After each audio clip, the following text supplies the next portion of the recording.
ಸಂವಿಧಾನ ಅವತ್ತು ಆ ದಿನ ಆದರೆ ಈ ಸರ್ಕಾರ ಬಂದಾಗ ನವೆಂಬರ್ 26ನೇ ತಾರೀಕು ಸಹ ಬಹಳ ಮುಖ್ಯವಾಗಿರ್ತಕ್ಕಂಥ ದಿನ. ಯಾಕಂದ್ರೆ ಈ ದೇಶದಲ್ಲಿ ಡಾಕ್ಟರ್ ಬಾಬಾ ಸಾಹೇಬ್ ಅಂಬೇಡ್ಕರ್ ಅವರು ಈ ಸಂವಿಧಾನವನ್ನು 2 ವರ್ಷ 11 ತಿಂಗಳು 17 ದಿನಗಳವರೆಗೆ ರಚನೆ ಮಾಡಿ ಇವತ್ತು ಪೂರ್ಣಗೊಳಿಸಿದ ದಿನ 26ನೇ ತಾರೀಕು ನವೆಂಬರ್. ಆ ಕಾರಣಕ್ಕೋಸ್ಕರ ಅದನ್ನು ವಿಶೇಷವಾಗಿ ಜಾಗೃತಿ ದಿನವನ್ನಾಗಿದ್ದರೆ ಸಂವಿಧಾನದ ಆಶಯಗಳನ್ನು, ಸಂವಿಧಾನದ ಪೀಠಿಕೆಯಲ್ಲಿರ್ತಕ್ಕಂಥ ಆಶಯಗಳನ್ನು ಜನರಿಗೆ ತಿಳಿಸಬೇಕಾಗಿದೆ.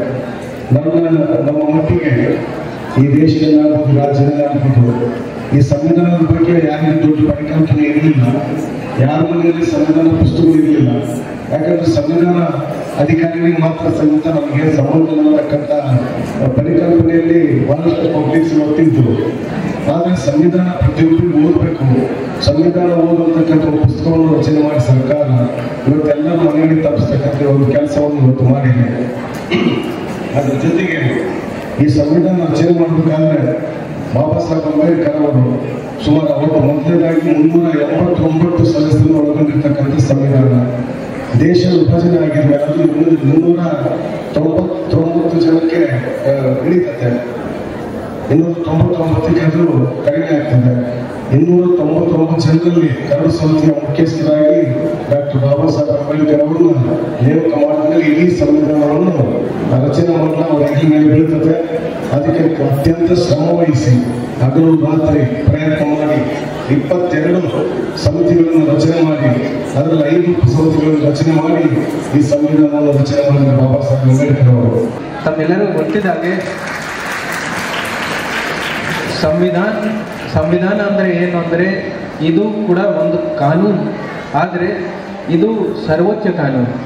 ಯಾವುದೇ ರಾಷ್ಟ್ರ ಈ ಸಂವಿಧಾನ ನಮಗೆ ಅಷ್ಟು ಸುಲಭವಾಗಿ ಸಿಕ್ಕಿಲ್ಲ. ಬಹಳಷ್ಟು ಹೋರಾಟದಿಂದ ಆದಮೇಲೆ ನಮ್ಮ ರಾಷ್ಟ್ರಕ್ಕೆ ಸ್ವಾತಂತ್ರ್ಯ ಸಿಕ್ಕಿದ ಮೇಲೆ ನಮಗೆ ಈ ಒಂದು ಸಂವಿಧಾನವನ್ನು ಸಿಕ್ಕಿದೆ. ಈ ಸಂವಿಧಾನವನ್ನು ಸಿಕ್ಕಿದೆ. ಸೊ ಹಾಗಾಗಿ ನಾವು ಪ್ರತಿ ದಿವಸವನ್ನು ಇದನ್ನು ನೆನೆಸ್ಬೇಕು.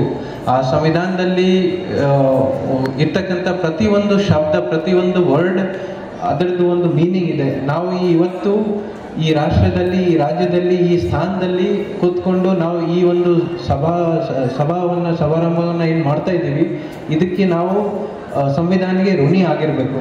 ಯಾಕೆಂದರೆ ತಮಗೆ ಗೊತ್ತಿರ್ಬೋದು, ಪ್ರಪಂಚದಲ್ಲಿ ಬಹಳಷ್ಟು ದೇಶ ಇದೆ, ಬಹಳಷ್ಟು ರಾಷ್ಟ್ರ ಇದೆ, ಅಲ್ಲಿ ಈ ರೀತಿ ಸ್ವಾತಂತ್ರ್ಯತೆ ಇಲ್ಲ. ಅದು ರೈಟ್ ಟು ಫ್ರೀಡಮ್ ಇರ್ಬೋದು, ರೈಟ್ ಟು ಸ್ಪೀಚ್ ಇರ್ಬೋದು. ಇವತ್ತು ನಾವು ಏನು ನಮ್ಮ ಮಾತನ್ನು ಇಲ್ಲಿ ಮುಕ್ತವಾಗಿ ನಾವು ಮಾತಾಡ್ತಾ ಇದ್ದೀವಿ, ಇಂಥ ಸ್ವಾತಂತ್ರ್ಯತೆ ಪ್ರತಿಯೊಂದು ರಾಷ್ಟ್ರದಲ್ಲಿ ಇಲ್ಲ. ಇದು ಒಂದು ನಮ್ಮ ಸಂವಿಧಾನದ ಕೊಡುಗೆ. ನಾವು ಇದನ್ನು ಯಾವಾಗಲೂ ನೆನೆಸ್ಬೇಕು.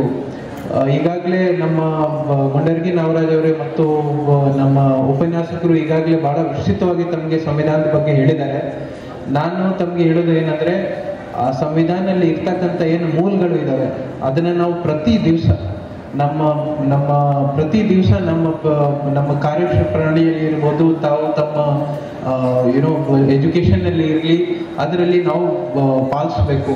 ಅದರಿಂದ ನಮ್ಮದೇ ಮತ್ತು ರಾಷ್ಟ್ರದ್ದು ಕಟ್ಟಲಿಕ್ಕೆ ಆಪರ್ಚುನಿಟಿ ಸಿಗುತ್ತೆ. ತಾವು ಎಲ್ಲರೂ ಈ ದಿನವನ್ನು ಒಂದು ದಿನಕ್ಕೆ ಸೀಮಿತವಾಗಿ ನೀವು ಆಚರಿಸಬಾರ್ದು. ಇದನ್ನು ಪ್ರತಿ ದಿವಸ ನಮ್ಮ ಪ್ರತಿ ಕ್ಷಣದಲ್ಲಿ ಇದನ್ನು ನಾವು ನೆನೆಸ್ಕೋಬೇಕು ಮತ್ತು ಸಂವಿಧಾನದಲ್ಲಿ ಇರ್ತಕ್ಕಂಥ ಸಿದ್ಧಾಂತಗಳನ್ನು ನಾವು ನಮ್ಮ ಜೀವನದಲ್ಲಿ ಪಾಲಿಸ್ಕೋಬೇಕು ಅಂತ ಹೇಳಿ ತಮ್ಮೆಲ್ಲರಿಗೂ ಮತ್ತೊಮ್ಮೆ ಈ ಶುಭ ದಿವಸದ ಶುಭಾಶಯಗಳನ್ನು ಕೋರುತ್ತಾ ನನ್ನ ಮಾತನ್ನು ಮುಗಿಸ್ತೀನಿ. ಜೈ ಹಿಂದ್.